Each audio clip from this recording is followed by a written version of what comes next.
Hey, did you know that over 90% of our viewers watch our videos but haven't subscribed yet?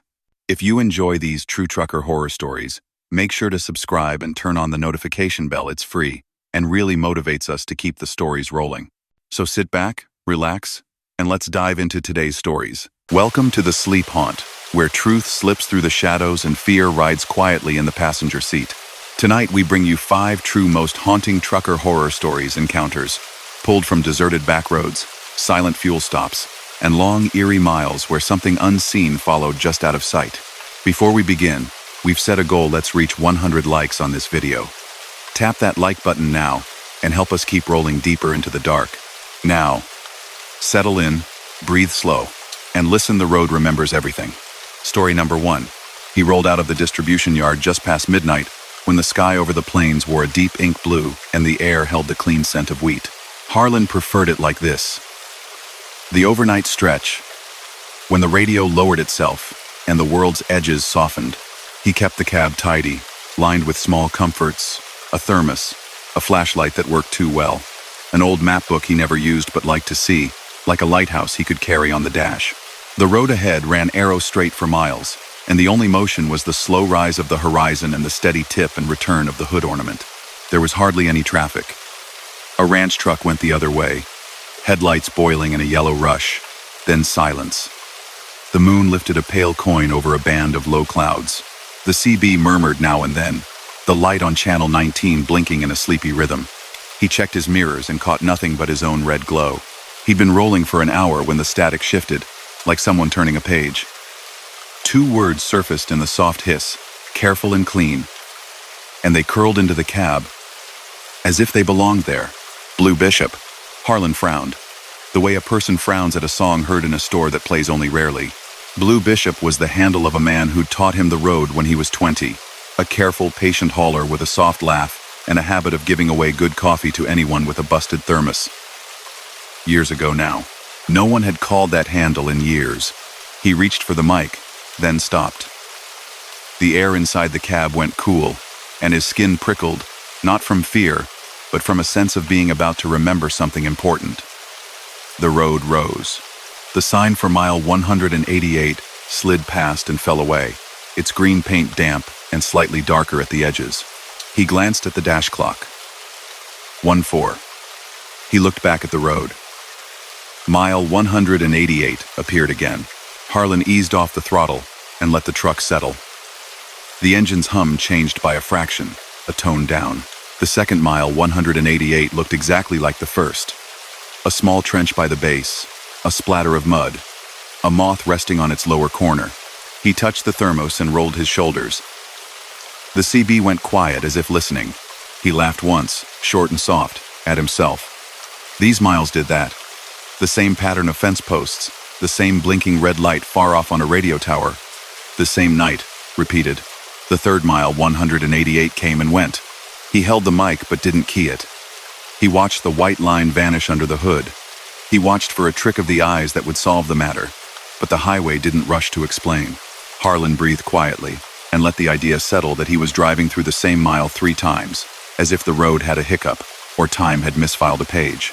He was still thinking about the oddness when the radio spoke again, not a voice yet, more a crackle on the edge of one, then a sound like a breath on the other end of a phone, so close it felt like someone sharing the headset. A male voice came through, familiar in tone, but holding a certain distance, as if it traveled from farther than the usual 20 miles. Left lane now. He checked his mirror out of habit. The left lane was clear.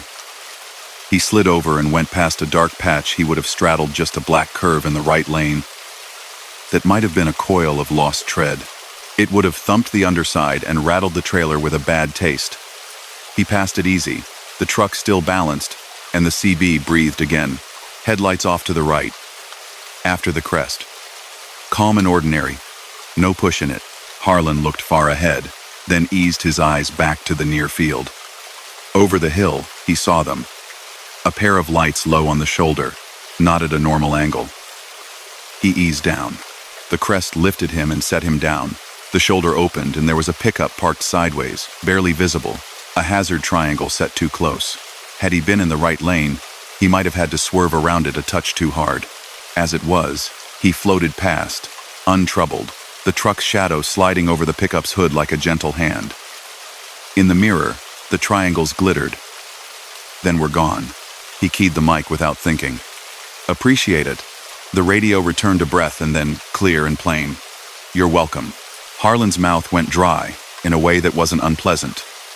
He knew the voice now, but naming it would make it larger than he wanted.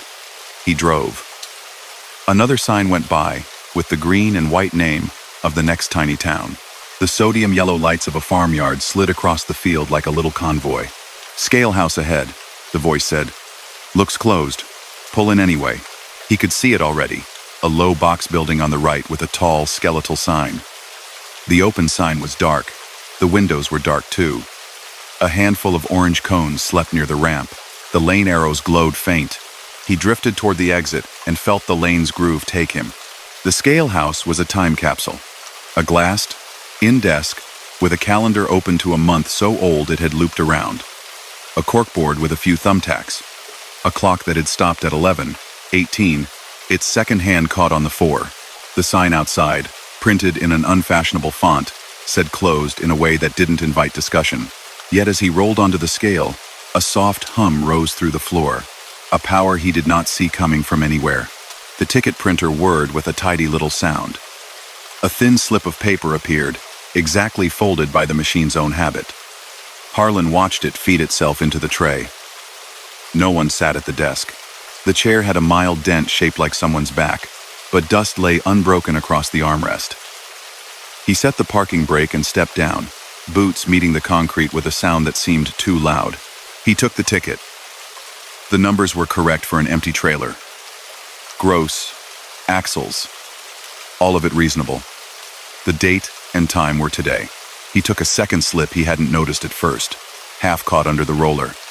It was old. The ink had softened to a brown that was almost kindness, like letters in an attic box. His own name sat at the top in neat block type. Below it, the numbers were wrong, too heavy for any load he'd ever hauled. The date was 30 years past. He felt the shape of the printer's motor through the paper, a residual warmth that didn't make sense. He held both tickets side by side and didn't quite know what to do with his hands. He returned to the cab and set the slips on the dash. The CB's light glowed small and steady. The speaker made a soft C sound. Go around once more, the voice said. Take it slow. He didn't much like the idea of circling a closed scale in the middle of the night, but the uneasy thread in him was no longer fear. It was something like courtesy, as if the night had asked for a favor and he could grant it easily. He guided the truck off the scale, looped around and came back in. The hum rose again. The printer clicked again. A third slip fed out with that same dainty self-fold. It bore his name, his correct empty weight, and a timestamp 2 minutes ahead of the clock on his dash. He placed the new slip beside the others. He sat with his hands on the wheel, the truck gently swaying every few seconds, a motion only a driver notices. The air smelled faintly of old coffee and rubber warmed by miles. Harlan's pulse had slowed into a pattern that matched the blink of the tiny green LED on the radio. Coin on the curb, the voice said. By the second drain, Harlan stepped out again. The big sign hummed, its transformer hidden behind a metal skin that vibrated almost imperceptibly. He walked to the second drain at the edge of the lane. The concrete here had taken on a different hue over the years, darkened where oil had ghosted into it. There, half tucked against the curb, rested a coin. It was not money. It was a token, the kind from a fair, or an arcade in a distant city no longer on a map. A stamped star shone at the center despite its age, and a circle of words ran around it, worn to a suggestion. He held it in his palm and felt nothing more than the cool of metal and the faintest suggestion of someone else's hand. He wiped it on his jeans and set it down on the dash beside the slips and the map book. Place it under the speedometer, the voice said, and Harlan didn't think to argue with a suggestion straight as that. He slid it into the seam. It fit as if made to fit. He looked up at the scale house again. The window's reflection held his truck and the moon and a band of cloud. He saw no one inside. He saw himself from an angle he did not usually see, a detail that felt unimportant and also like a hinge. He walked back to the cab. The ramp out of the station brought him gently to the merge. As he came up the lane, He noticed something that made the hairs at the back of his neck rise in neat alignment. The highway beyond the merge aged into the highway he'd been brithery. On, same mile marker, same radio tower's red blink, same small trench beside the green sign. He merged, and there was mile 188 again. "Stay in it," the voice said, quiet. "Let it play." So he did. He drove at 63 and let the shutter click time of these miles repeat. The radio became a companion more than a machine. The voice would float a short line when needed, and each time he answered, the sense that he was answering himself grew. He didn't chase it. He let it sit. He went by the pickup with the triangles a second time, then a third. He never saw anyone moving around it. Somewhere between loops, the sky changed its shade of blue by a shade. The moon tilted a fraction and tucked into a cloud that hadn't been there before. A barn light went off. The same sign creaked, maybe because a light wind found its hinge. On the fourth pass, the voice said, with a light humor that belonged to the man he'd learned from, "You're all right." "I know," Harlan said into the mic, and felt the truth in that land softly. The words didn't reach anyone else on the channel. They didn't need to. At the crest, the shoulder looked empty this time. The hazard triangles lay neatly in place, but the pickup had gone. And, in its space, was a rectangle of grass, darker than the surrounding grass. A small thing, like an afterimage. The scale house appeared again, and the sign outside did a shy trick. The word "closed" blinked once and steadied. And then the small neon strip under it lit. "Approach. When called." The letters warmed up from nothing to a low glow like a blush. Harlan found himself smiling without meaning to. He did not turn in this time. He let the ramp go by and watched it in his mirror. The window reflected the highway, and for a heartbeat he saw a single figure inside the glass desk, someone in a baseball cap, head down, writing on a ticket with the old block-type machine. He didn't look twice at it. The image didn't wait for him. It went where such images go, with the little night animals that scurry into the brush at your footstep and that you never quite catch fully with your eyes. After that, the loop eased. He felt it not so much end as widen. The miles began to count up correctly. Mile 189 announced itself, then 190, a sign for a rest area with a picture of a tree and a bench, a simple invitation. The CB softened into plain static, the LED blink aligning itself with the tempo of his heart. He pulled into the rest area on a whim that wasn't a whim at all, more the quiet nod a person gives to a place they've been meaning to stop by. The lot was mostly empty. A refrigerated trailer idled at the far end with a steady breath. The picnic tables were all empty, their tabletops still shiny from a late cleaning. Vending machines glowed a good-natured blue. A diner stood beyond the trees, an old one that had managed to keep its roof and everything else. The sign said, "Kofi all night," and meatloaf in separate lines, stern and cheerful. Inside, the light was soft, the sound a comfortable clink and murmur. He sat at the counter and warmed his hands on the mug. The coffee arrived the way coffee sometimes does, exactly as if it had been waiting for him somewhere a few miles behind and had caught up. The server was gray-haired with a smile that had learned to outweight bad moods. She looked at the token when he set it down to keep the napkin from curling. "Haven't seen one of those in a long time," she said in a tone of fondness. "Used to be a machine by the door. You put those in if you needed the payphone and didn't have change. Folks put extras in the bowl for the next person. Funny what lingers." He nodded and didn't say much. The silence here was not empty. It made room for the coffee to be the main thing.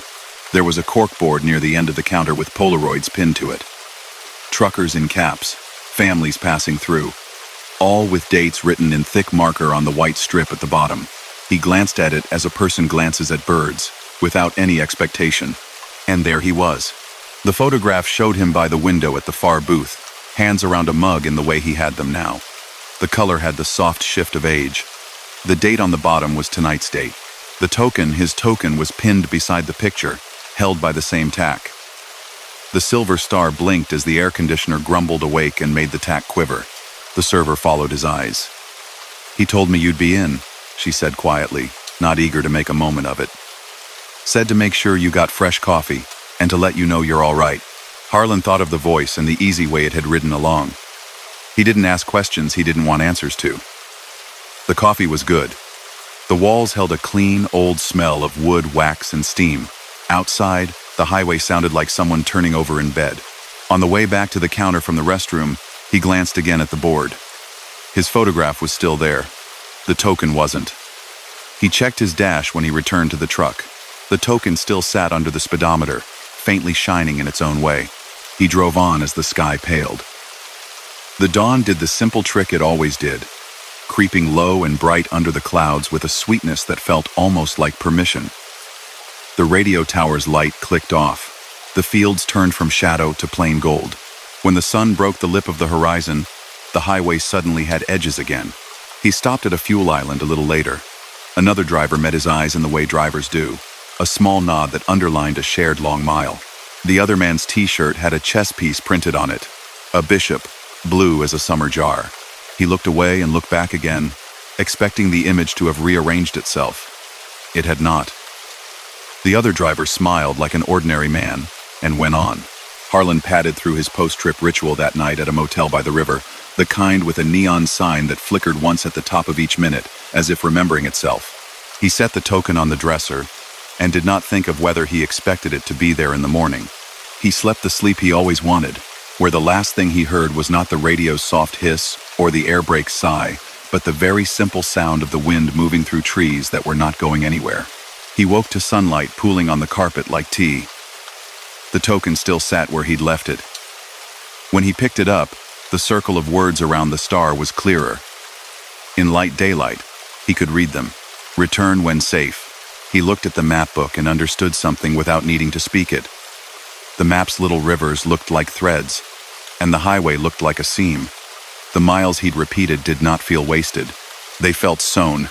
On his way out of town, he passed a different scale house. This one was open. He rolled through without stopping. Wait, all right. Lights shining clear. Paperwork tucked in its place. The officer on duty raised a hand and gave him the unspoken fair weather signal. He raised his own hand in answer.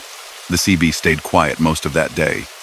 In the soft thrum between stations, he heard a trace of the voice again. Not words this time.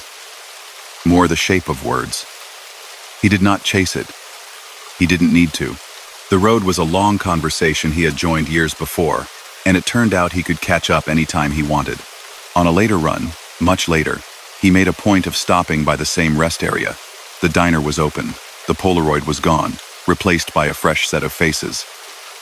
He wasn't surprised. Some things stay, some things go, and in the middle are the little items we carry without realizing they're still with us. When he paid, the server slipped an extra napkin into the bag and said, "Tell him hello next time you get a word in." Harlan stepped back into daylight, glanced at the highway, and felt the day ease into its bearings just so. He didn't know when he'd return the token. He knew he would. For now, it rested under the speedometer where it seemed to keep the needle steady when the road's long stretches asked him to forget his own pace.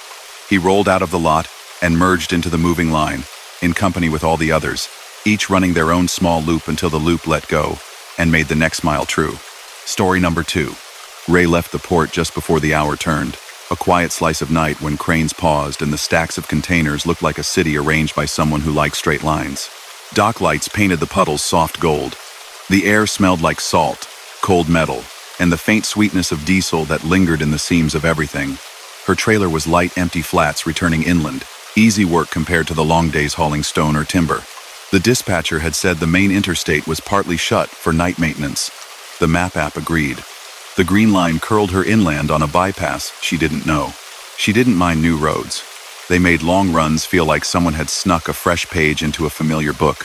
The dash lights were dimmed, the radio volume low, and the hum of the tires folded around her like a gentle quilt. A thermos kept her company. The lid clicked once when she closed it, a neat little sound that would go with her all the way up the valley. Fog drifted along the river and pressed itself across the highway in soft sheets. Reflectors rose from it like small stars. The GPS recalculated twice in 10 miles, catching its breath, then settled. A glowing message floated to the screen, polite and persistent. Reroute ahead. Freight detour follow signage. The first sign appeared just after a bend. A brand new orange rectangle on a portable stand, its black arrow sharp as fresh paint. Freight detour. it said, in letters that looked too careful for a temporary thing. Below the words sat a small insignia she didn't recognize, a gear wrapped by a cedar branch, the kind of logo government contracts used to sport in the 80s. It made her smile, without knowing why. She followed. The detour led off the main line to a 2-lane that climbed into trees. The reflectors here had a different color to them, more of a white-blue than the warmer tone she was used to. They blinked in a rhythm not quite regular, as though catching breath between the fog and her passing beams. The arrow board at the first merge flashed a steady pattern, but she noticed no motor noise, no generator rattle, just the hush of night and the padded thump of her tires over a seam in the pavement. What struck her first was how orderly the detour felt. Cones were spaced evenly, straight as fence posts. Signs were square, stands planted square. Nothing leaning, nothing tired. The runway lights at a tiny airfield winked not far off like cautious eyes. Ahead, a second orange panel lifted a promise. Bypass Larch Hollow. That name felt old.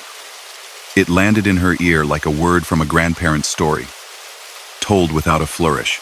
She had no memory of a hollow by that name on any job she'd run, but memory is a wider thing than what a person can picture. Her CB was quiet except for the night's soft undermusic. Channel 19 had turned into a place where weather reports and jokes traded hands, then went to bed. She scanned anyway, tapped through a couple of channels where local chatter sometimes danced, heard only the breath of distant hills. Someone somewhere played a harmonica badly but sincerely. It was nice. The road rose into evergreens, the lines on its surface neat as if laid down that afternoon. A turnout appeared with a reflective sign, black words on white. Sound horn for tunnel. She hadn't thought to meet a tunnel. It wasn't on the route map. But the mouth stood just beyond the turn, an older portal, arched concrete darkened by rain over long years. A small box on a pole held a telephone behind a little door. The door stood open. The handset gone. A placard beside it said, in tidy uppercase letters, honk twice, wait, honk once. Ray eased to a stop at the line, set her foot light on the brake, and did as told.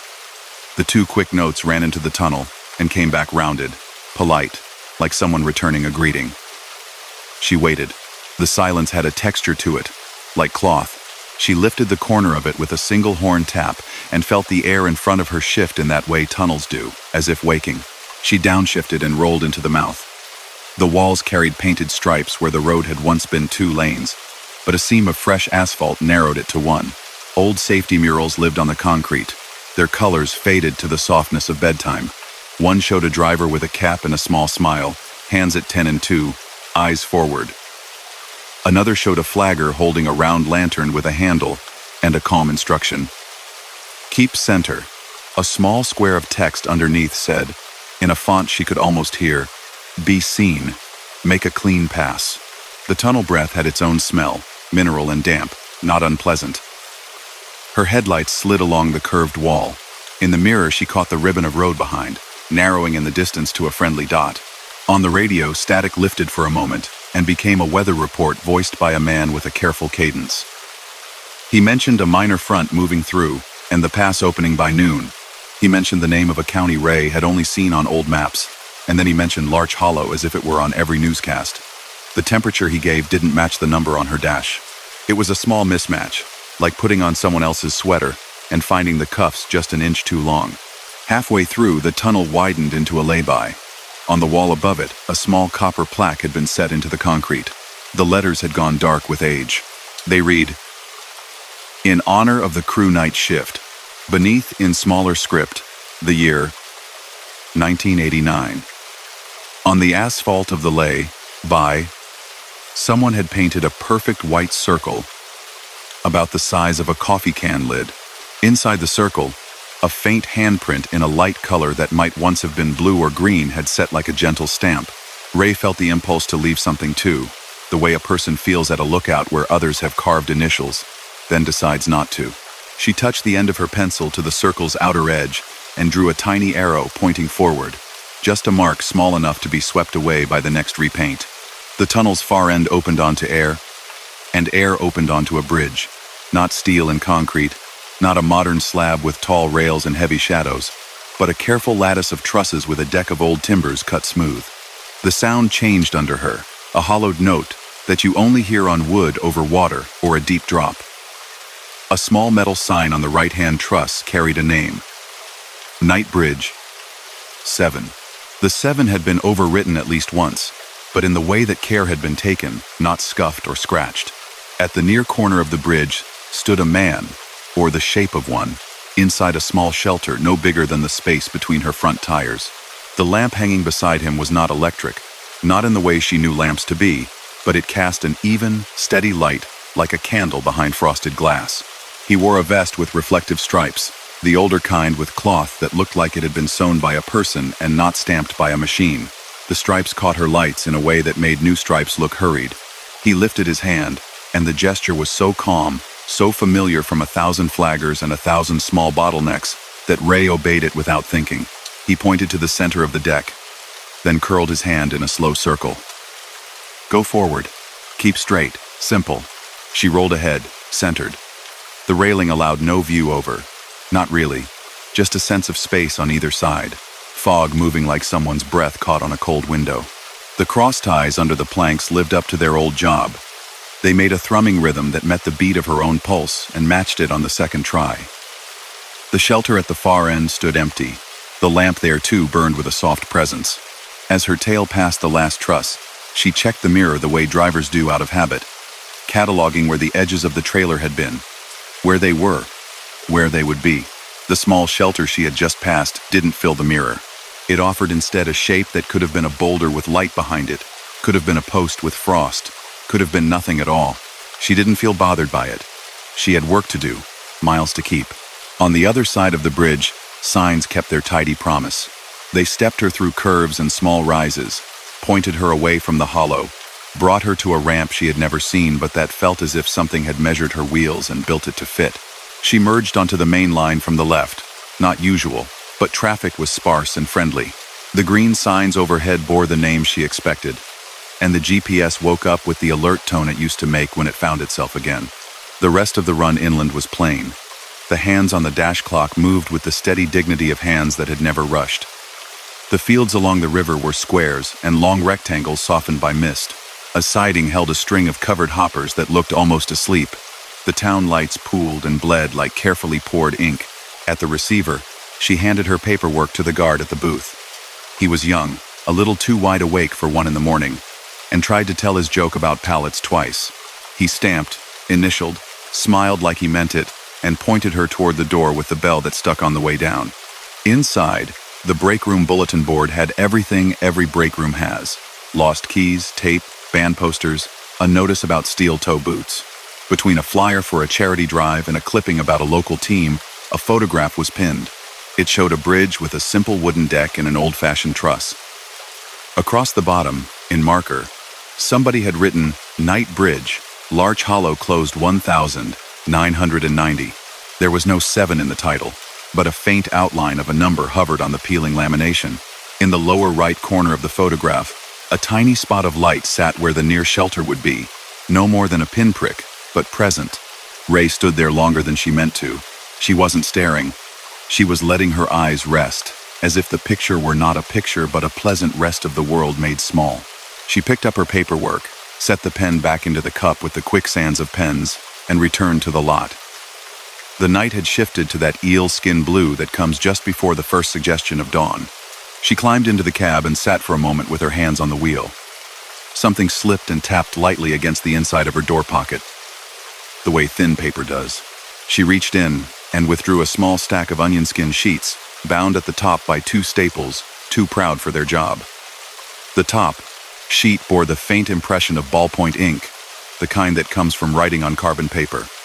It was a ledger form, and her name had been typed, not printed in the field marked driver, with today's date in neat figures below. The column labeled tool had a single typed word brought over from a different corner of the form, as if reluctant to be here at all. Paid. She held the sheet up. The letters had the gentle fuzz around the edges that only typewriters made. A box at the bottom had a space for a signature. It had been signed. The signature looked like her own hand had learned it better than she had learned it yet hers, but practiced. She felt the odd warmth that arrives when you glimpse yourself from a distance. as if through a store window when you're not expecting your reflection. At the far end of the lot, a refrigerated trailer sighed and went quiet as its unit hit the set point. The quiet pressed around her, companionable. Then, in that quiet, the CV lifted itself into a small sound, a single beep, not a call tone she recognized, not a noise any of her neighboring trucks were making, just one beep, like a tap on a door. She turned the squelch down and listened. Nothing else came. She didn't feel slighted. Not every knock is for the same door. She tucked the ledger receipt into the pocket behind her logbook and rolled toward the gate. The guard leaned out and handed her a copy of the stamped bill of lading. His sleeve had a little smear of dark frosting from the donuts in the break room. It made the night feel even more ordinary in an easy way. "You headed back to the port?" he asked without real curiosity. "Tomorrow," she said, and his nod said he knew everything he needed. On the way to the motel, she took the long way by habit, the less busy street with the wide trees and the old theater that had kept its red sign. The popcorn light bulbs blinked a slow conversation with the dark. On the corner, a diner had 2 trucks parked nose out, a silent invitation that reached her without a word. She went in for coffee and a grilled cheese she didn't admit she wanted. 2 other drivers were inside, both looking like they carried good stories the same way you carry a pen, not because you plan to use it, but because it fits the hand. The older of the 2 wore a jacket with a patch from a company that hadn't existed since the merger years ago. When she asked the counter if anyone had heard of Larch Hollow, the older driver's eyes lifted in a measured way. "My granddad talked about a hollow by that name," he said, not with the tone of a man telling a tale, but in the way of someone giving directions. Said the night shift kept the old bridge up after the day crews said it wasn't worth the money. Said there was a tunnel where the fans whined at a pitch you could feel in your teeth. But I don't think it's on any maps now. Slide took it. They built a new bypass. Ray nodded and let the coffee find her hands. The waitress set down small creams that looked like they belonged in a different era and offered her a plastic spoon for stirring. On the wall, a radio, beefy and chrome, played a station that bragged of 7 decades of hits. The voice between songs had a cadence from a long time ago. Not the same voice from the tunnel, but kin to it in carefulness. When she slept, she dreamed only that the wooden deck of a bridge was really a quiet hallway in a library where each plank was a shelf and each nail a comma, and the fog was just a curtain being drawn gently by someone careful not to wake anyone. In the morning, sunlight came along as if the night had sent word ahead to treat her kindly. Birds made their ground-level commentary. She checked her tires, her lights, the small things that save big days. The ledger sheets remained tucked where she had left them. The top one had smudged a little where the heel of her hand had pressed the night before. The smudge made the ink look even more like typed ink, already old. Weeks later, she crossed that region again. The main interstate was clean as a polished floor, no maintenance, no reroute. At the mile where the detour had once asked for her attention, there was nothing to suggest a turn. She exited just to be sure, and followed a county road into the trees where she thought the arrow had pointed. The pavement changed from new to old, the way sky changes when a thin cloud slides in front of the sundae. She found a gate across a narrow old path, the kind made of 2 heavy posts, and a rail that lifts with more will than muscle. The sign at the gate had a number and a little printed paragraph about a closed bridge. No name, just closed. The number had been updated by a sticker several times. Under the stickers, the ghost of a word showed through where the adhesive had thinned. She didn't try to read it. The day had its own work for her. Back on the big road, clouds moved east like a polite procession. She watched the shoulders, the ditches, the points where signs grow out of grass. She didn't expect to find anything waiting for her. The night had been generous once. That was enough. Months turned. Her truck took on 2 more states' worth of dust and a handful of new smells from loads that had rested within its walls. Sometimes, in fog, she signaled her presence with marker lights, even when nothing asked for it, 3 quick taps, the way a lantern might have traced a circle at the end of a bridge. Sometimes, when a detour came up sudden, and a young flagger's arm went stiff with effort holding a stop sign in the rain, Ray rolled down the window and said, "Thank you," loud enough to be heard, and the face behind the sunglasses softened just a hair. One afternoon in summer, cleaning the cab in a leisure hour that felt borrowed, she found a strip of reflective tape tucked under the edge of the map pocket. It wasn't hers. It wasn't new. The adhesive had the dullness of a thing long past its prime. but the shine of the strip itself held the light like still water. In tiny letters along one edge, the manufacturer had printed a slogan meant for the back of a package. It read, "Make a clean pass." She pressed it to the inside of the sleeper door, a little banner she could see when she reached for her boots at 3 a.m., not to scold, only to remind her of a night when time and concrete and running lights lined up into something simple. She kept the ledger receipt in the logbook folder until the ink grew fainter with rubbing. One day, it wasn't there. In its place lay a blank tag like those used for tolls at little county ferries. Thin cardboard, a hole punched, no string. On it, someone had stamped a single tidy word, safe. It was too small to mean much to anyone else. It meant plenty to her.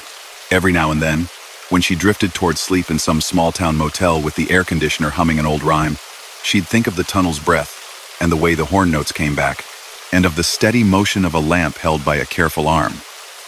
It didn't trouble her. It felt like the road's version of a bedtime story, told under a bridge where the river talks in its sleep. And when fog rolled across a span somewhere far away and a driver she would never know held center by habit they couldn't explain, she liked to think a quiet hand, steady and old, lifted somewhere and drew a circle just for them. Story number 3. Miguel left the feed mill with the easy hum of a night that hadn't made up its mind to be cold. The yard lights fell behind him in a slow ladder, each rung shrinking into the kind of quiet only a wide valley knows. His trailer held pallets of bagged feed bound for ranches that sat like small ships on the dark sea of the high desert. Dispatch had recommended the farm-to-market road to avoid a long construction choke point on the main interstate. It would add a few miles, but the road promised open space and steady pace. He liked that exchange. He liked the way the 2 lanes slipped ahead, a plain ribbon under a sky crowded with stars. Cell bars vanished after the second turn. The CB was down in the cradle, the squelch set just right so the occasional rush of static didn't bite. The reefer unit clicked and breathed in its own rhythm, a comfort. He had the dash lights on low, the radio at a murmur, and the windows up against dust. Beyond the fence line, what needed to be awake at that hour was awake the low murmur of insects, the rustle of something small and sage. The road ran arrow straight toward a line of low hills. He ate half a sandwich without looking at it. The wrapper made a small crinkle and then kept still. Mile markers came and went, a whisper of green, steady and familiar. At the edge of the headlights, the world arranged itself into understandable shapes: posts, wire, scrub, the pale plank of the center line. Then something moved in that shallow zone, where the scene and the guest overlap. A gray dog trotted the fence line, not skittish, not eager, just making ground with a runner's economy. It kept level with the nose of the truck for 20 yards, maybe 30, lifted its head once as if smelling what a long night smells like, and slid behind one of the fence posts. It was gone when he looked again, as though it had never been there. Herd dogs weren't rare out here. Somebody always kept one, sometimes 2, trained to read a whistle and a wave. A dog out on its own could be trouble for calves. For itself, he drove on, eyes working the road, a portion of his attention bending back toward the fence without taking his hands off his line. The world gave him more of the same dark, wind, the good steady pull of a tuned engine, and he let it. The grade tilted up near a low cut in the hill, where the road had been persuaded through rock by a patient crew long ago. Reflectors changes sides, and spacing the way they do when a county line is crossed, and a different contractor took over. A sign warned of cattle on road for the next 8 miles. The letters looked new, the post looked old. He smiled at that, for no reason except it felt like noticing something others drove past. And there the dog was again, out ahead now, halfway up the cut, slipping along the shoulder with that same measured trot. It was oddly clean for a dog that had likely been running fence, a pale gray like weathered wood. Not white, not silver, not the brown.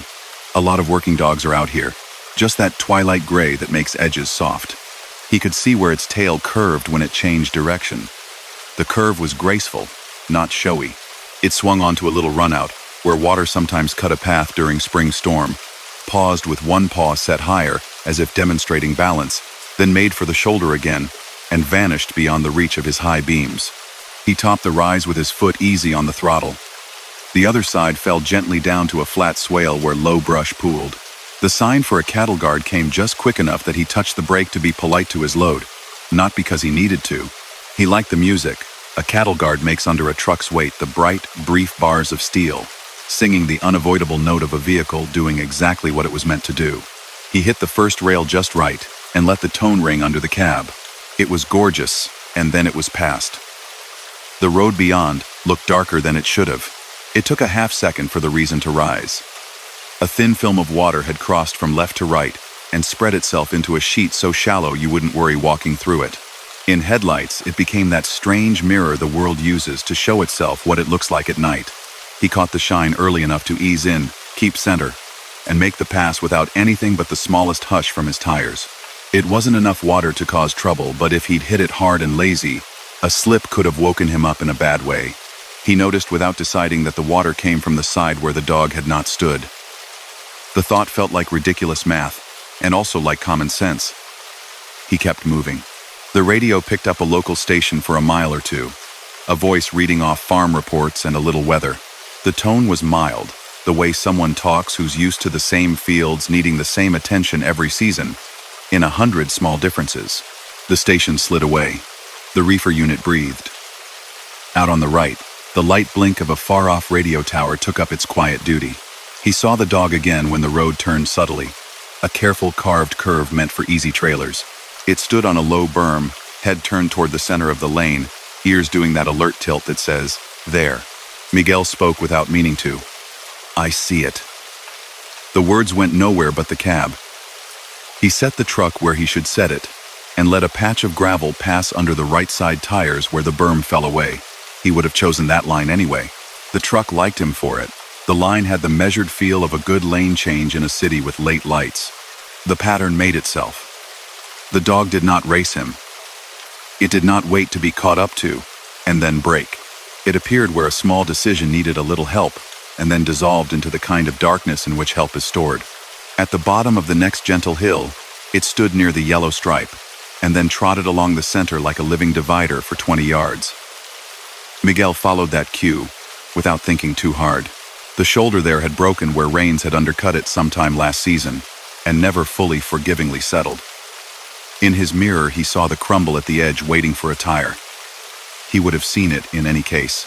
He told himself that and felt, in the same breath, as if he had been taught to see it by something that preferred drivers to get where they were going. The wind brought the smell of dust the way a bakery brings out bread. He overrode the urge to swallow. Dust is nothing, he told himself. It's just the road made into a cloud. Up ahead, the horizon smudged itself in a line he didn't like. Haboobs were a thing this far south and east. You didn't outrun them so much as respect them. The wall of tan approached like a soft curtain someone was pulling across a stage, slow until suddenly not. He heard it before it reached him. Dust has a sound that is not just the sound wind makes. It hisses with particles, with tiny insistences. The first grain tapped the glass like an insect. Then the sound thickened until the windows might as well have been under a waterfall made of the earth itself. He turned the fan to recirc, cut the speed down, brought the lights to low so they didn't bounce back into his eyes as much. He put the hazards on. He glanced at his GPS out of ancient habit and smiled at how it looked back at him. A blank, a stub where the road should be. The polite suggestion that all maps are guesses, and this guess was currently wrong. The dog came out of the storm the way a figure dissolves into a dream, first as motion, then as shape. Then as the idea of a thing with 4 legs and a head, brushing the edge of the beam and then leaning into it. It ran in front now, not because it was faster, but because going side by side would not be useful. It angled slightly right, toward where the shoulder would be, then cut back. The message seemed like the message a careful motorcycle rider gives by moving a shoulder. Over here is clean. Over there is a surprise you don't need. The dust increased until the night shrank to a tunnel of tan. The fences took on a relationship to the world, like memory suggested, not seen. He kept his hands light and his eyes wide, so he didn't startle himself. He exhaled on purpose, counted 2, drew air back in. The dog lifted its head, nosed the air, then made a neat cut across his path toward the right. It leaped a low swale, the kind of shallow drainage that can pass for a 2-track if you wanted to, and with that same casual workman's economy, trotted onto an access lane, barely hinted at by a dropped barbed wire gap, and a sign white with dust. He let the beam catch the sign just enough to read it. County maintenance access authorized use only. He could stop there and wait for the wall to pass, but the shoulders here were mean and narrow. He'd seen worse drivers plow into parked taillights in conditions like this when the world turned to paper in front of them for a second too long.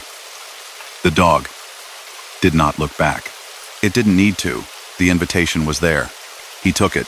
The lane was not quite a road, not quite a wash, but it held shape the way an old idea holds truth. It ran parallel to the two-lane behind the curtain of dust, then bent along the foot of a low ridge where scrub broke the wind. On the far side, he could see briefly the red squares of other people's hazards creeping like slow stars at ground level. He eased through a small gate, the kind with a ring latch that makes a distinctive clink. Could have sworn he heard that clink even in the hiss of the storm. The dog slid between tired yuccas, each leaf pointed like a familiar argument. They came to a bulge of concrete across the lane, flush with the surface, rectangles with slots like vents. If you didn't know what it was, you might think it was part of an irrigation system or something to do with drainage. The dog stopped on the far side, sat, and lifted its head toward his bumper, as if to highlight the thing rather than itself. He braked just a hair sooner than he would have and realized it was an old stock scale, the kind built into the lane of a corral so a truck could be checked without lifting animals far from the pens. Concrete plates flush with dirt never look like more than ground until the first wheel's weight makes them speak. He crawled them. The plates gave a hollow note, like someone knocking politely on a door. Beyond, the lane rose slightly, then bled into packed earth again. Something tugged at the edge of sound. A telephone rang. Not a cell, not a truck stop cordless, but the brittle, bright peal of a wall phone behind a thin wall. The sound came from his right, where a little cinder block pump house clung to a water tank with the dignity of long service. He stopped with his flasher still clicking and looked. The door to the pump house stood ajar. Inside, a low-watt bulb glowed the way bulbs glow when they want to be a candle. He would not have gone in. He had no reason. Yet the ring cut off when his foot hit the first concrete block of the step, and the silence that settled then had the weight of someone being relieved they didn't have to ring anymore. On the inside wall, near a peg where an old jacket hung, a phone sat with its cord looped the way cords loop themselves when left alone. A piece of tape above it with faded ink read County Left Ranch Right. He didn't touch it. He did touch the corner of a laminated sheet tacked beside it, emergency use during low visibility, stay with cord or slow over scales. The edges had been thumbed, gently at some point, long ago. He stood long enough to realize that the sweetness in the air wasn't perfume or chemical. It was the simple smell of clean water and concrete and time. He stepped back into wind. The dog had come around to the rear of his trailer and sat there like a foreman waiting for a problem to be pointed out. Miguel walked the line by feel as much as sight, hand on the metal, eyes in the low slant of hazard light. He found it on the second pass. A strap's hooked end had worked itself loose from a rail and was hanging, not dragging yet but wanting to. In this wind, it could have become a whip against a tire or the undercarriage. He set it right, double-checked the rest by touch, and patted the corner of the trailer for a moment, as if reassuring something that had never asked to be reassured. The dog looked at him and did nothing with the looking that asked for thanks or food. It simply stood when he started walking toward the cab and resumed its place in the faint wedge of light thrown ahead by his lows.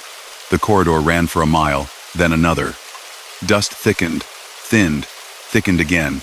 In its breathing he saw, in short stolen frames, the silhouette of a water tower, a stack of round bales banded neat, the metal bones of a windmill that no longer pumped anything but memory. The dog paused at tight bends, so he would see the bend as a word in a sentence, instead of as a surprise. It directed him past a broken pallet dead center in the lane that might have lifted a nail into a tire on another day when luck ran differently.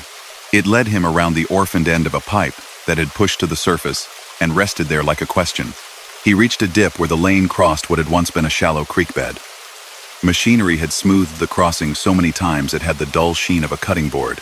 The dog stopped at the near side, turned perpendicular to his track, and looked toward the road he could no longer see. In the brief clearing of dust, he caught the faint glow of a line of hazard lights off their stalled vehicles, a ribbon of uneasy patience. The dog's position in the gap seemed to say, "This is the place where it would feel easy to cut back, and it is not the place to cut back." He did not cut back. A figure appeared ahead where the lane widened and joined an old county road. It was not a person. It was the gentle lean of a plywood sign on two posts, paint long gone, stenciled letters now ghosts. When the dust swept thinly aside, he could read enough of it to know what it had said once: Shepherd Corridor for Livestock Drives Winter Emergency. Beneath that, in smaller letters, Follow Whistle. The holes where smaller signs had been bolted on and taken off over seasons made their own small language. A nail half-driven, then bent, sat like a hook on the upper left. Someone had hung a small piece of metal from it, maybe a washer, maybe a tag, and it clicked when the wind pushed the dust aside just right, a clean, high note that sounded like a whistle a long distance away. The dog crossed the intersection without interest in the sign. It did its job as if the sign weren't there. The county road had fresher gravel that muted the hiss of the storm. He followed the dog to where the world started to have edges again, the first break in the wall of tan, then a second, then a long horizontal tear that widened until stars appeared as if someone had turned them back on. The truck stepped out of the dust like someone stepping out from behind a curtain, plus one dog, trotting, unbothered. Ahead, the county road joined the main highway. The hazard lights were a procession now, neat and careful. He signaled his intention to merge, and the simple act of the blinker clicking made him feel like he had not been in the stone age of dust the previous 5 minutes. He rolled to the shoulder, set the brake, and just listened. Dust rattled at his windows one last time in a spatter, and moved on. The reefer unit did its little cycle check and settled. He turned down the radio to nothing. The dog sat 2 truck lengths ahead, as if watching traffic with the same mild judgment as a crossing guard. He climbed down and stood on the shoulder. He didn't whistle. He had no reason to think a whistle would matter to a dog that was not a dog in the way most dogs are. He spoke, because the silence asked for it. Thanks. The dog stretched the way an animal stretches after a night's duty that felt like a normal day. It made a turn that revealed a patch of lighter fur under its throat, shaped not like anything special and exactly like a small made star. It stepped toward the fence, slid through under the lowest wire in an elegant fold, and ghosted into the scrub. He could track it for 20 feet maybe, by the movement of brush. Beyond that, it belonged to more space than he could see. He drove the last miles in that gentle relief a person feels when an ordeal was a quiet one and the truck is the same truck. At the first open store he found, he bought a big bottle of water and a bowl that would live under his seat, on the off chance any dog on any road might appreciate a stopover drink. He fueled at a small co-op that kept the lights soft and the coffee honest. On the wall by the counter, over the rack of maps nobody bought anymore, a photograph hung in an unassuming frame. It showed a line of cattle edging across a road under a sky, white with a storm a few yards above the ground. A man on horseback rode the far flank, as far from the camera as a person can be while still being in a picture. Near the front of the herd ran a gray dog, head turned back to the cattle, tail curled in that same working arc. In the corner someone had written a year Miguel remembered for a different reason, and below it, Hawthorne Good Dog saved people in the whiteout. He asked the clerk about it without saying why. The clerk, the kind of man who picked words like a careful mechanic picks sockets, told him the story in 3 sentences that did not brag. Cold came down. Visibility went to breath only. Dogs and riders got the herd across, and when a sedan had stalled where it shouldn't have, the gray dog had gone to the driver's door and pawed until the driver thought to follow. The clerk added one more quiet line. After that winter, folks kept a corridor for emergency. Newer roads came. Old signs fell down. He wiped his hands on a towel with corn printed on it, then handed Miguel a handful of hard candy, as if to even up the universe. Days later, when a good wind had washed the dust out of the world, Miguel drove that route again because it was efficient, and because he wanted to see what had happened to the corridor when he wasn't in it. The maintenance sign was there, cleaner now, as if someone had wiped it. On the lower right corner, a new sticker had been put up by the county, a simple notice about low visibility protocols. Someone's pen had drawn a small dot where the sticker met the old paint. The dot looked like a star. He didn't think anyone had meant it to. He stopped at the pump house out of a feeling that had nothing to do with need. The door stood open as before. Inside, the little bulb lit its small world. The phone hung silent. He set the bowl on the step and filled it from his bottle. The sound of water pouring into a bowl on a concrete threshold was the softest music. He waited without looking like he was waiting and saw nothing. That was all right. The bowl would be empty by morning if anyone required it. When he climbed back into the cab and set his hand on the wheel, something moved in the map pocket with the dry sound of paper. He reached in and found a small folded card, the kind of index a person might keep in a recipe box. It was old, not precious, punched with a single hole at the top like it had once hung from a nail. 2 words had been typed onto it on a machine that made its letters with ink and charm. Keep center. The hole held a short piece of string, knotted, brittle. He couldn't have said it had been there before. He couldn't have said it hadn't. He set it under the edge of the sun visor, where it could sit and do what it said without having to say it out loud. On the highway that night, he drove with an ease he didn't try to explain. When wind picked up and dust did that thing it does in dry months, he slid into the middle of his lane with a small correction and let the truck's bulk make its own weather. Twice, he thought he heard a whistle that wasn't the wind's sharpness around the mirror, a 2-note thing that knows itself, rising then falling, the kind of signal a hand makes when the hand is busy and has no time to wave. He smiled at nothing his eyes could grab. He never told anyone the story whole.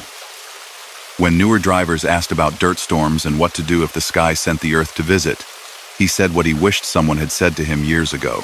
Don't stop in a lane if you can help it. Hazards on early help those behind you. Keep center when you don't know where the edges are. Look for old solutions. They stay even when the new ones forget themselves. If someone offers help, take it. If you see a dog, be kind. Freighters ran those roads after, growing their own stack of memories. Sometimes someone mentioned a gray dog, in the way of those roadside conversations that are both jokes and not. Some nights a county worker refastened a sign or swept chips from a cattle guard and, without saying who they had in mind, set a clean bowl near the step of the pump house as a thing one does for the universe. On a long winter night under a hard sky, a driver somewhere might sense a shape just outside the reach of low beams, precisely where the lane becomes possibility, and ease the wheel that hair's width that turns a story from bad to good. Story number 4. Noor left the packing plant with the air still holding that clean, cold smell of ammonia that clings to metal at night. The yard lamps drew long white ladders on wet concrete. She rolled through the gate with a steady hum, the reefer unit checking itself once and then settling to its quiet task. The dispatcher's text had said a bridge on the usual route was closed for night curing. A new deck needed time. The detour cut across county lines where roads ran on old section grid, east and north again, a seam through fields.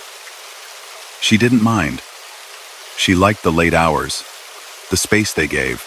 Wind had been in the forecast. Out here, wind was not a guest. It was part of the furniture. It pushed across the prairie in long, slow breaths that could be read in the grass. She kept her hands easy, letting the trailer find its line and stay there. The sky was a cloth laid low, stars visible in gaps where higher air had combed the clouds thin. Somewhere ahead, the patient red lights of a wind farm blinked in that slow heartbeat they use to let aircraft know where the tall bones are. The GPS glowed a polite arrow and suggested County 33 to County G. Then a jog at Lazenby Road. She'd never run Lazenby at night. That fact made a small, quiet click in her mind. A bead sliding on a wire. The radio found the farm report out of a town nobody could correctly spell on the first try, a voice talking about moisture and markets with the comfort of repetition. Then the voice drifted away and was replaced by a low field of static that had its own mood, not unfriendly. She left it. She crossed a low river on a bridge with a pipe strapped to its side. Noticed it only because the pipe's clamps made a pattern like stitches. On the far bank, the wind leaned harder. The first line of turbines began, big white spines planted in an orderly scatter. Their blades swept slow arcs that the night made into drawings as simple as elementary school chalk. The red lights on their nacelles blinked together for a while, then fell out of sync. Then this was the part that pricked the skin. A group of them, a mile off, blinked in a pattern not quite like the rest. Too quick. Pause. One long. She looked away, then back, to confirm it wasn't a trick of her own eyes. The pattern repeated. Too quick. Pause. One long. It wasn't a code she knew. Not in any list she carried inside her head. She kept her line. The turbines didn't need her to read them. The road did. A county sign said Lazenby was 3 miles ahead. In letters that had a touch of hand-painted about them, even if they hadn't been hand-painted in decades. Beyond that, a portable arrow board shone amber in the ditch, pointing left. It made no sound. Noor noticed that no generator thrum, no rattling trailer parked alongside to keep it in place. Just the cool glow of arrows that ought to have had a hum. The sign on top of it read, Night Detour County G. It matched what the GPS wanted and what dispatch had said. She followed it. County G was a two-lane that liked to lift and settle like a shallow sea. A silo rose out of corn stalks to her right and wore a string of tiny white lights like a party someone had forgotten to call off. The marker posts along the road had fresh reflectors on them, bright dots that seemed to float toward her and drift past. The red lights from the wind farm kept pace off her left shoulder, the way a train keeps pace with you when the tracks happen to run alongside at just the right angle. They blinked their own time. She stopped noticing the pattern, and then noticed again when the pattern changed. 2 quick, pause, 1 long. Then a string of lights ahead of her, closer now, took up the same rhythm. She let the radio find a station. Any station. It rolled the dial across distances and landed on an AM voice she didn't expect. Aviation weather, smooth and spare, speaking of ceilings and visibilities for a city 100 miles away. The voice mentioned a beacon test in Sector 9, words that meant nothing to her. Then it gave the time, and the time was right, and the voice slipped away under static as if it had done what it came to do. That was when the road changed tone under her right side tires, just a patch of fresh asphalt. No trouble, but unexpected. The turbines to her left blinked 2 quick, then held their breath, then 1 long. She smiled at it like a person smiles at a coincidence that refuses to call itself a coincidence. Lazenby Road appeared as a thin, darker seam crossing County G, the stop sign on her right leaning a degree toward the field, as if listening. The detour sign asked her to turn. She checked the shoulders. The gravel here was deep piled and clean, like someone had delivered it fresh that afternoon. Her trailer made the turn without complaint. Ahead, Lazenby dropped a little, then ran straight for a long way, a pencil line on graph paper. There was a bridge on Lazenby that all the older drivers mentioned in the way that makes a person listen. Not because it was tall or narrow, but because it was new. New made things different. Concrete cures, yes, but that wasn't the caution. Polymer overlay cures, the kind that makes a surface slick when the air turns a certain way. The county had closed the usual span for a layer they needed set. The detour would take her across an older crossing, then back up to the main. The map and the signs agreed on that. She let the truck hold 60 and watched the long white lines step under the bumper like polite ushers. Wind grew. Turbines turned. A cross street appeared where she expected corn, and on its corner, a small trailer on cribbed blocks had a light in one window. A coffee can sat on the stoop. On the door, a magnet held a laminated card that had been taken down and put back 100 times. She couldn't read it. She didn't need to.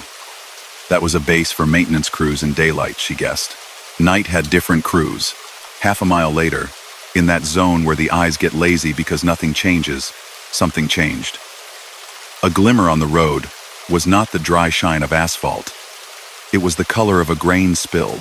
Noor eased off the throttle and let the truck's weight press the tires into the lane as if asking the lane to be honest. The glimmer turned into a long stripe of corn kernels, pale gold, scattered from somewhere. Maybe a hopper gate not quite latched. A layer of them flat and thin, slick as ball bearings when pressed. The wind had pushed them into a line in the center of the lane. It would have been no trouble to straddle it and keep going. She could have done that in daylight with a song on. At night with wind, a line of loose grain can become the one thing misjudged that starts a slide you cannot call back. She checked the mirror. Clear. She slid a foot to the left, just a matter of inches, and rode the clean half. When she passed the end of the line, the turbines of field over blinked 2 quick, 1 long, and then fell back into the general sea of red, and she knew that any superstition she'd ever enjoyed had just put its hand on her shoulder. Fog rose off the low ground ahead. It didn't loom. It accumulated, like steam off a kettle that only wanted to be warm. The haze took the edges off the posts and hedges and made the trees become suggestions. The new bridge would be somewhere beyond that, the older crossing this side of it. The detour signs were steady, clean arrows at measured intervals. The smell of the night shifted from cut stems to the faint iron of water not far below. She rolled her window down 2 inches to listen the way some people hold their breath to hear a faint sound. The turbine's far hum drew a long vowel across the fields, steady and strange. She saw the first barricade just in time, the reflective slat sitting in the right lane. It wasn't blocking the road. It wanted her to test her alertness. She passed it easy. A second one sat in the left, 100 yards on. It asked the same question. She threaded them without losing pace. Then the fog thickened all at once. A flocking of moisture that turned her high beams into a white wall. She went to low beams, to markers, to a setting of instruments that made the inside of the cab feel like the instrument panel of a small boat. She touched the defrost and felt the glass clear. The road drew itself as a ghost line under the bumper, steady and honest. Out of that soft whiteness, an amber light materialized at the very edge of seeing. It wasn't the overhead blink of a turbine. It was closer, a few feet off the ground, wider. Noor's skin prickled in a way that reminded her she was made of electricity, just like fence wire. She reduced speed. The amber became the top bar of a small truck with a light rack, the sort counties use, the kind of truck that can lead a pilot if a lane is down. The light didn't rotate in the modern snare drum way. It pulsed with an older patience. Bright then less bright. Bright then less. On its tailgate, a panel had a word lit with dot matrix bulbs. Follow. She didn't question it in that moment. She didn't need to. From time to time, the night sets its own supervisors. The small truck pulled out in front of her, keeping a gap that seemed measured to her braking distance without making a show of it. It signaled left and drifted to center. And she drifted with it.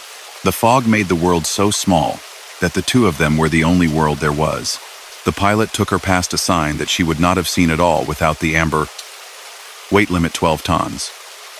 And then, immediately beneath it, a second sign with a freshly taped strip. Exempt. Designated detour. She exhaled without knowing she had been holding that breath. The small truck's tires found the groove of an approach slab and then wood. The deck beyond was not the new polymer. It was the old planks of a farm bridge, set snug and treated, with a steel truss painted a careful county green. The driver of the lead truck rolled along the center line of that deck as if walking a beam. Noor set her own wheels in exactly that track without anyone having to tell her why. Fog hung between the trusses like curtains drawn halfway. The amber light reached up and lit the faint inscription on a plaque halfway across. Harrison Crossing, 1,950. 6. Below, someone had stuck a reflective strip that said temporary route night only. The small truck did not slow to a crawl or do the things people do when they want to make a moment important. It just did the work. At the far end, the deck met asphalt again with a bump that the reefer unit didn't mind, and neither did she. The little truck's panel shifted from follow to thanks. The word looked small and brave at the same time in the fog. Then it was gone. Not in the way a thing disappears like a trick.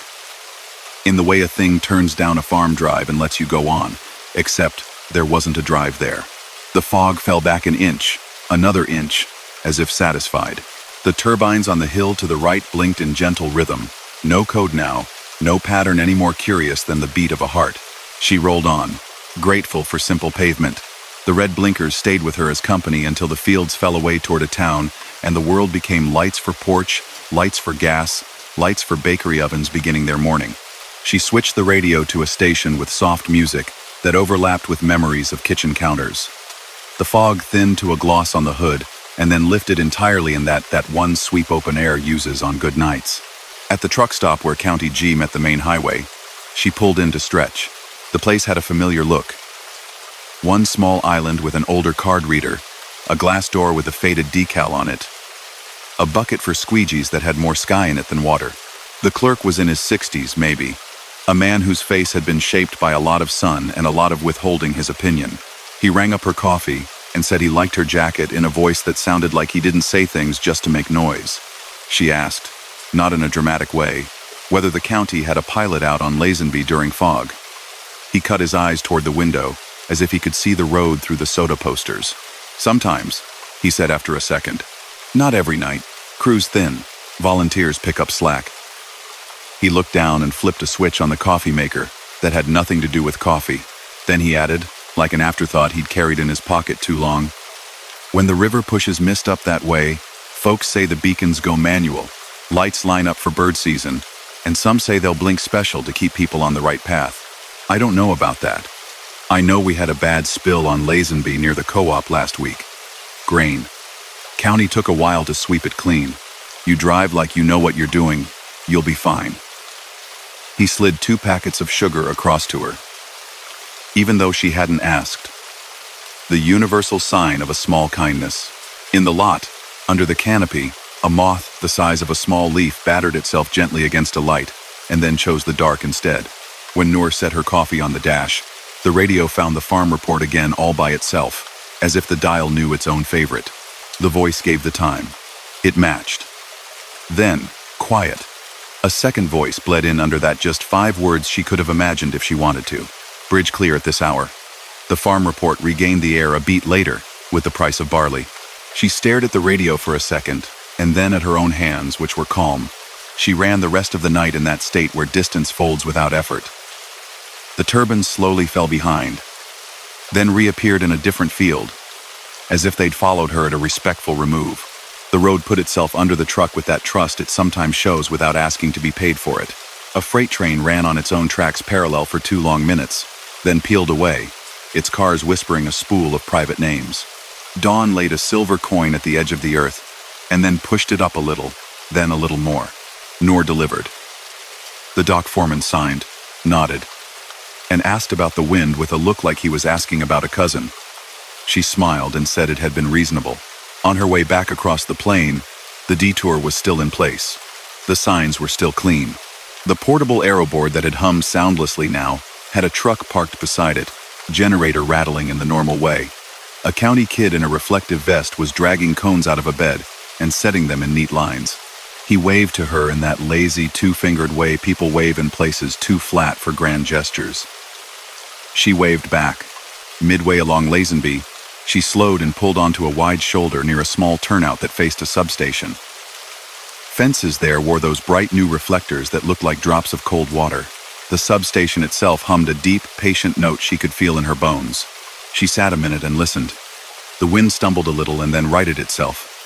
A paper napkin crossed the road in a sidelong walk and got through the fence, as if it had a coded badge.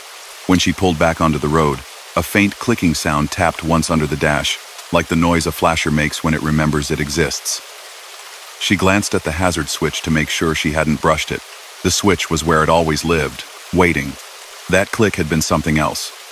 A little later, at a stop sign where Lazenby went back to County G, she looked up and noticed the red lights on the nearest turbines doing it again. 2 quick. Pause. 1 long. And then they did it once more and stopped, as if repeating a phrase for anyone who'd missed it the first time. She didn't need a souvenir.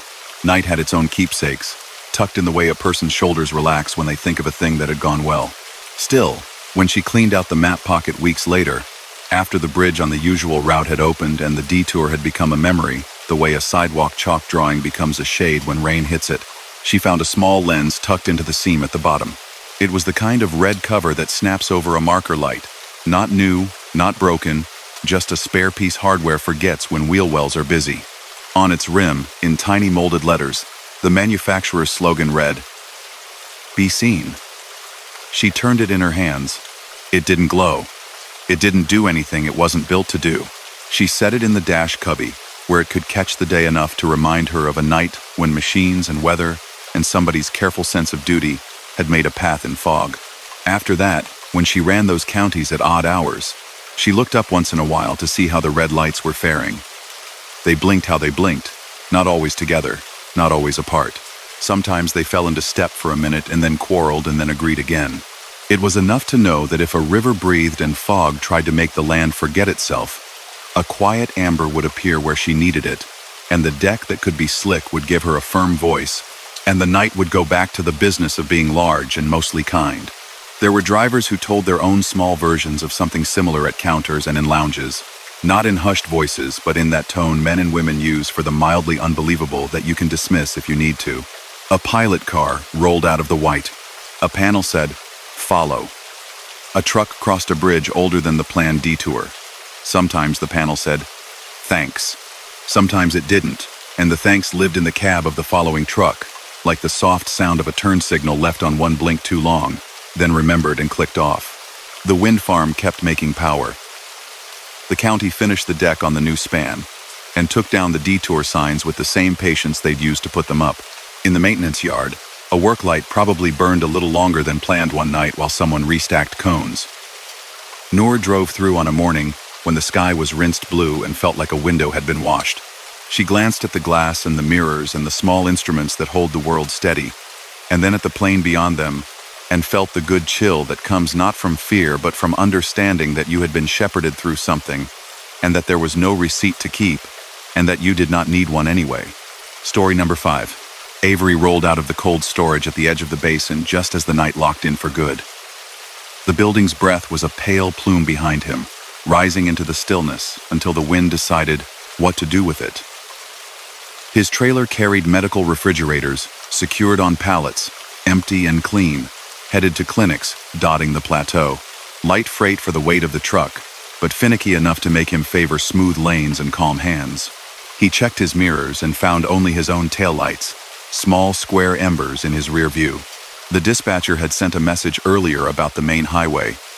Night paving near the canyon, 2 lanes closed. Expect holds. The map on the dash had painted an alternate. Take the state spur east past the dry lake, then cross to the frontage road until the river town. A crooked line, but quiet. He didn't mind crooked lines at night. The truck made its own rhythm, a steady hush of rubber and road and the low, companionable note of the engine. After the last streetlight, darkness picked up with the ease of a familiar coat. The stars were strong and unbothered. There was a piece of the road he always liked out here. Long straightaway, white paint bright as chalk, and on the right shoulder every mile or so, one of the old emergency call boxes.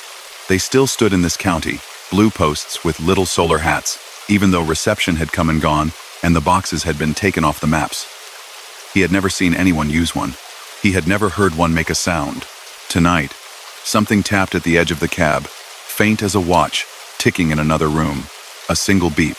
He glanced at the CB, then at the transponder, then at the dash where the truck kept its constellation of amber lights. All ordinary. He thought of phone alerts he might have silenced. The sound came again as he passed the first blue post.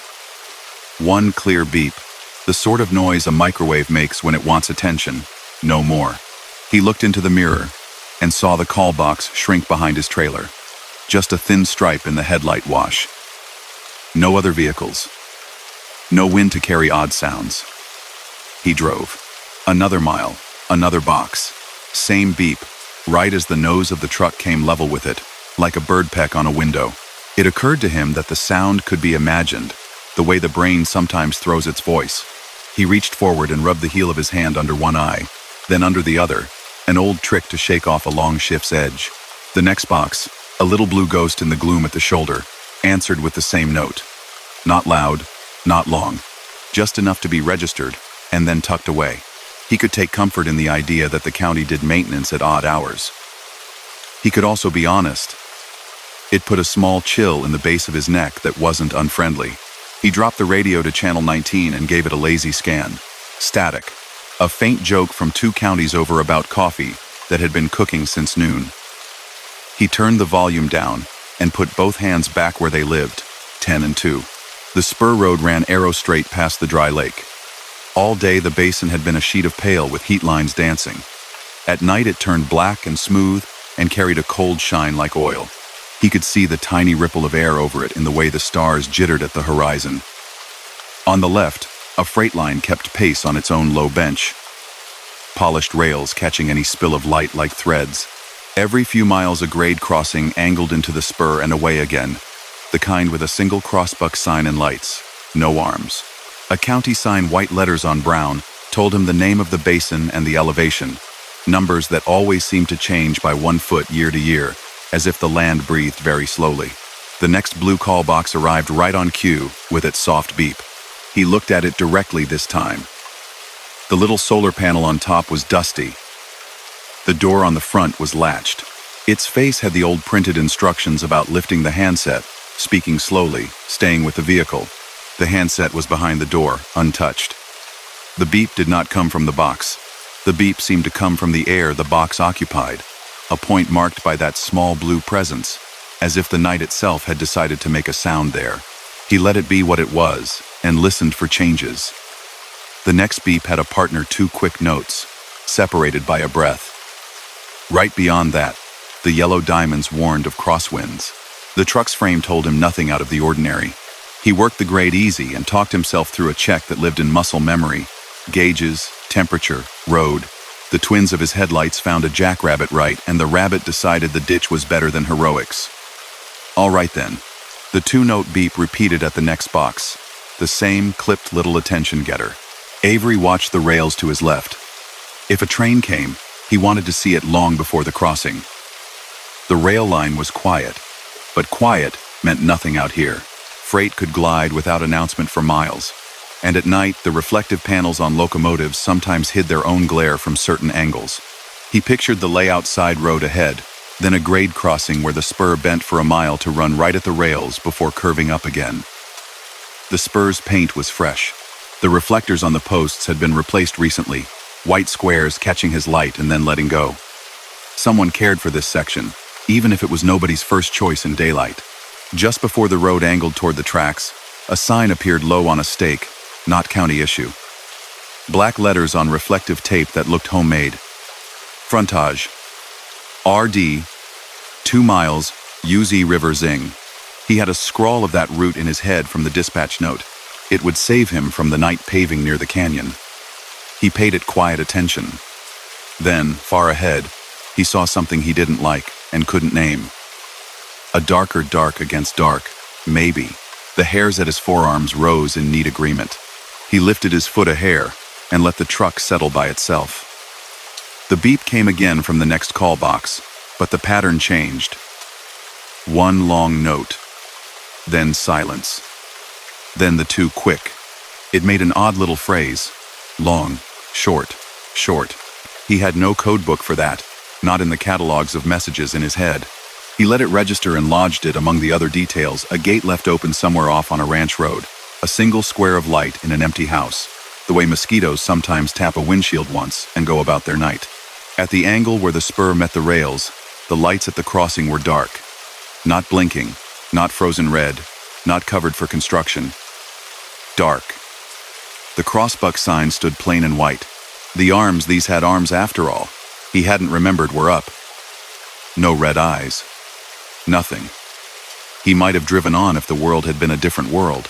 He might have coasted, looked left and right that extra beat, and rolled through. The beep from the air around the blue box just before the crossing spoke the same long, short, and faded into the sound of his own tires. He brought the truck down nice, as if easing into a conversation with a shy person. Hazards on. Windows down an inch to gather true sound. He braked with the gentleness that keeps loads and tempers right. He stopped at a distance that felt almost too easy. Silence collected, a kind of eager quiet that meant everything else had stepped out of the way. Then he heard it. The hush of steel rolling on steel, a silk noise. The faintest chorus of coupler slack talking down the line. No horn, no crossing bell, just the movement, the way Earth sometimes lets a big creature pass with minimal fuss. The train came through the cut to the west, black on black. No headlight, no cabin glow. Its lead unit carried the white reflective strips, but they didn't catch anything he could use from this angle. The bulk of it moved like water. He saw it by what it erased, a slice of starfield gone, a low ridge's outline interrupted, a shadow over the pale skin of the dry lake. The long, short beep landed again right as the first tank car crossed, as perfect a coincidence as any. He watched, engine idling in the lowest contentment, while the freight passed. He had time to look and to think. He considered that a power outage at the crossing might have taken the lights and arms down. He considered that freight sometimes runs black in a pinch when a unit's lead is out and everything else has to make do. He considered that his hearing had saved him more times than he could count, and that the beeps, whatever they were, had simply put his attention where it belonged. He leaned forward over the wheel a touch, not to crowd the world, just to show he was there with it. The cars went by in their quiet wait.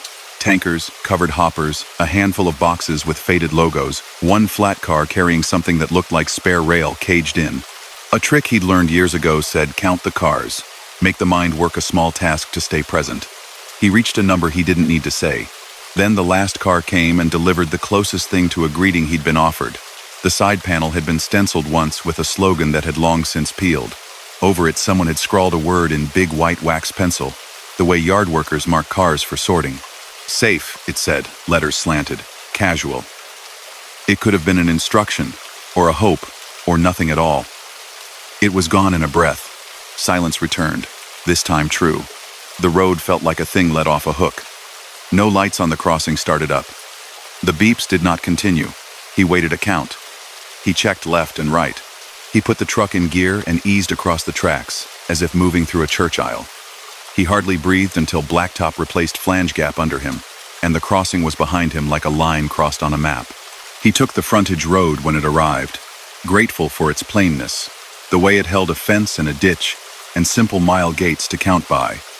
The beeps did not return. The blue posts stood at their measured distances without a voice. He drove for a while in the sweet focus that comes after something goes right you weren't sure about. He passed a sign for a closed rest area. On a whim that wasn't a whim, he turned in.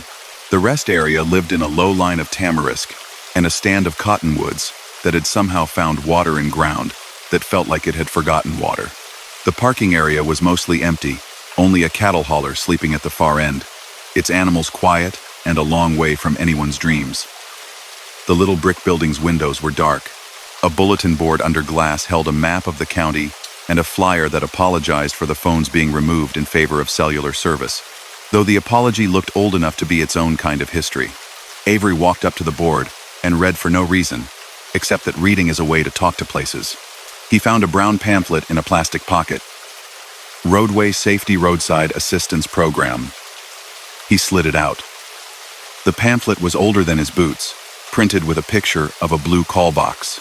Inside were instructions written in language from another era lift. Speak clearly, state mile and direction, do not walk along the highway. A tiny map showed where the boxes once stood. The spur along the dry lake had a dotted line of them. Beside the map, someone had penciled a small check mark in the margin by the very section he'd driven. A faint mark, the graphite nearly ghost, as if a long-ago hand had said this part was something to mind. He put the pamphlet back. The night held steady. Off across the basin, somewhere beyond his sight, a distant flash stitched the horizon white and then left it alone. He listened for thunder and heard none. A highway patrol SUV slipped by on the frontage road, a gentle silhouette with two tiny glows at the back, doing the universal slow pass of someone taking a look without a mission to make. Avery considered calling in the dark crossing. He decided to do it when he hit the river town, where names and mile markers were easier to give. He returned to the cab and set his hands on the wheel. Something ticked once under the dash, a crisp little click like a relay deciding yes. He glanced at the hazard switch. Right where it lived, he breathed and drove on. The frontage gently stitched him back to the bigger road by degrees. In the little hours, the town on the river put up its light like a toy city, a gas station with a bright canopy, a diner with the lonely courage of tile floors and coffee, and the slow wink of aircraft warning lights on a stack beyond. He parked at the edge of a lot and made the call. The dispatcher for the county picked up on the second ring in a voice braced by coffee. He explained what he'd seen, and exactly where, and exactly when. He did not mention beeps. The dispatcher thanked him and said there was a power outage flag on that grid, and that crews were moving. She took his name with the easy formality of a person who knows names are markers and hangers. "Appreciate your caution," she said, and meant it in the plainest way. The diner had a corner booth where the light pooled an elegant circle on formica. He ordered eggs and toast in the way one orders without thinking. Because the body asked politely, the waitress wore a cardigan that held the soft glow of lamps that had been on for a long time in a lot of different rooms. As she set his plate down, she nodded at the pamphlet he'd brought in without intending it. "Haven't seen one of those in a while," she said, not making a thing out of it. "Those boxes, my dad worked on them. Used to say they were like little lighthouses. You don't know which night they matter until it's that night." She filled his coffee, added a creamer for good measure, and went on with her rounds. When he left, the air outside smelled like the river deciding to be morning soon. He ran the last stretch to the clinic dock, while the east drew its pale line. He signed, unloaded, and stood for a second by the bay door while daylight made its quiet argument with shadow. In that soft moment, the radio on the receiving desk hummed with a weather update from a station he knew belonged 2 counties west. The voice mentioned a crossing outage near the dry lake, and a temporary stop and flag until the fix. The delivery tech raised her head as if she'd heard her own street name and then returned to scanning with a soft beep. Avery took the spur back toward the basin once the sun was all the way up, not because he had to, but because his head had a loop it wanted to close. The blue call boxes stood the way they had with the light now showing their scuffs, their spider webs, their crackled stickers. No sound. The crossing's arms were down now, red lights awake, a truck with a county seal parked at an angle, while 2 workers looked into a box at the base of a pole. One looked up to give him the "they seen you" wave, palm down, fingers curled, a sign older than signs. He returned it and moved on. At the next wide pullout, he stopped to stretch. The basin glittered with heat again, though it was barely past breakfast. He walked to the turnout's edge where a blue box stood, its thin post steady. Up close, the instructions held small varnished words, where rain had tried to make them go away. The door's latch was secure, with a screw that had been painted over twice. He touched the side of the box with 2 fingers, a light, silly thing to do. But it had the feel of touching the railing of a ship a person had been on a long time. The metal was cooler than he expected. At his fingertips, the paint had worn smooth in an oval the size of a leaf, as if a lot of other hands had felt in the same place whether the box was living or not. He went back to the truck. As he climbed in, a thin piece of plastic fell from the fold between the seat and the console. He caught it by reflex. It was a little translucent tab, rounded on one end, the kind of fingernail-sized cover that sometimes pops off a lighted switch. On its face, molded into the plastic, a small raised word. Call. He didn't recognize it from any of his own switches. He turned it in the light, and it glowed not from within, but in that way some plastics gather ambient brightness and give it back like a kept promise. He set it in the tray below the hazard switch where it looked like a cousin. It did nothing else. It didn't have to. Months later, running that basin at another night hour, he sometimes listened for the beeps and heard none. Sometimes he rolled windows down to let the hush of the lake in, and felt like he was driving through the breath of a giant animal asleep. At the crossing, he always slowed a hair even when everything blinked as designed. He didn't preach about it to anyone. When other drivers talked about the calls that come through the radio, the broken voices and the weather that tries to be a story, he said only that the old systems have a way of keeping their hand in, the way a retired mechanic will still cock an ear when an engine passes. Now and then a younger driver asked whether those blue boxes ever worked. He said yes, and that they work differently now. He said that answers are not always heard with ears. He said that being reminded to listen is as close to being warned as a person usually gets. He kept the little tab on the dash. It caught sun by day and a slice of indicator light by night and never changed. It simply sat and said its word without needing to say anything, and when the world's quiet folded around the truck in those miles where the phone bars disappear, the night put up its small signals in the places where they had always been, and a careful person could be encouraged to look left, to look right, to stay with their vehicle, and to wait for the long shape of danger to pass before naming the road safe again. As the final story fades into the stillness of the night, remember some highways hold on to the echoes of every soul that's crossed them. The whispers you heard tonight still drift through the dark, carried by the wind and the engines passing in the distance. If you've stayed with us till the end, you're part of the few who dare to travel these haunted miles. Don't forget to like this video, share your city and the time you're listening in the comments, and subscribe to The Sleep Haunt, where every road leads deeper into the unknown. Sleep well, if you can.